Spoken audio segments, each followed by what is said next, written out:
Hello friends, तो आज का जो हमारा गायनेकोमास्टिया का पेशेंट है वो मेडिकली अनफिट हो गए हैं उनके आर्मी भर्ती एग्जाम में।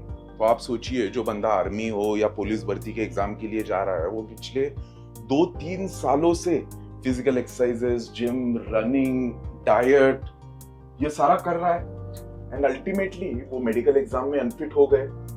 इसका मतलब क्या है कि जो भी आपको आपके जिम ट्रेनर्स दोस्त बोल रहे हैं कि भाई तू जिम कर, डाइट कर, एक्सरसाइज कर, पुशअप्स पुलअप्स कर, आप तेरा गायनेकोमास्टिया खत्म होगा, कम हो जाएगा, नहीं होगा। अभी हमारे ये पेशेंट पिछले 2-3 सालों से वही कर रहे हैं एंड अल्टीमेटली अनफॉर्चुनेटली वो मेडिकल एग्जाम में अनफिट हो गए हैं।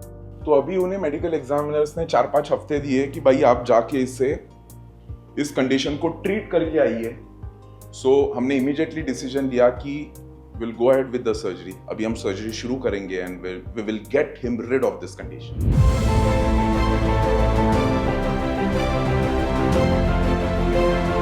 तो केस स्टार्ट होगा एनेस्थीसिया इंडक्शन से, मतलब एनेस्थीसिया, उनको जनरल एनेस्थीसिया दिया जाएगा, पूरा बेहोश रहेंगे वो ऑपरेशन के टाइम पे।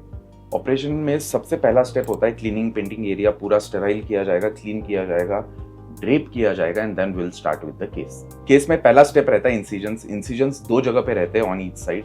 एक्सिला में एक रहता है अराउंड 4 to 5 मिलीमीटर्स का और दूसरा ग्लैंड रिमूवल के लिए निप्पल के नीचे और एरियोला के अंदर कट रहता है। तो फर्स्ट स्टेप रहता है इनफिल्ट्रेशन, जिसमें हम फ्लूइड इंजेक्ट करते हैं उस एरिया में जिससे वहां का फैट लेयर सेपरेट होता है। उसके बाद फैट निकालने के लिए लाइपोसक्शन किया जाएगा। लाइपोसक्शन में पहले हम अल्ट्रासोनिक लाइपोलिसिस से फैट मेल्ट करते हैं और उसके बाद पावर असिस्टेड लाइपोसक्शन से फैट को सक्शन आउट कर देते हैं।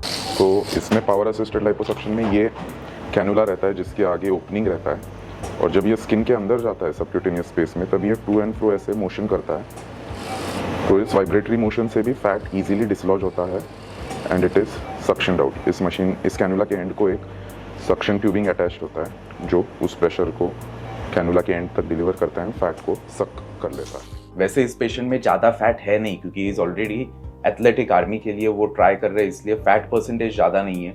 उनका ग्लैंड का साइज ही बड़ा है।